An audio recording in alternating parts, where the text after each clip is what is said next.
যে মৌলবী তোমাকে খুশি করার জন্য তোমার মতো করে বয়ান করতেছে, দিল থেকে দিল ভেঙ্গে কথা বলে না, এও হাসরের মাঠে যাবে, তুমিও যাবে। দেখবি ওরে ধরে ধরে আল্লাহ টেনে হিসরে আগে জাহান্নামে পাঠাইতেছে। তুমি তাকায় দেখবি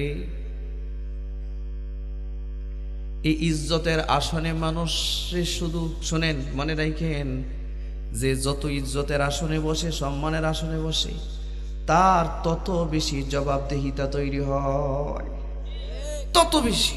আল্লাহ ইন্না আযাবা জাহান্নাম ইন্না আযাবাহা কানা গরামা ইন্নাহা সাআত মুস্তাকার।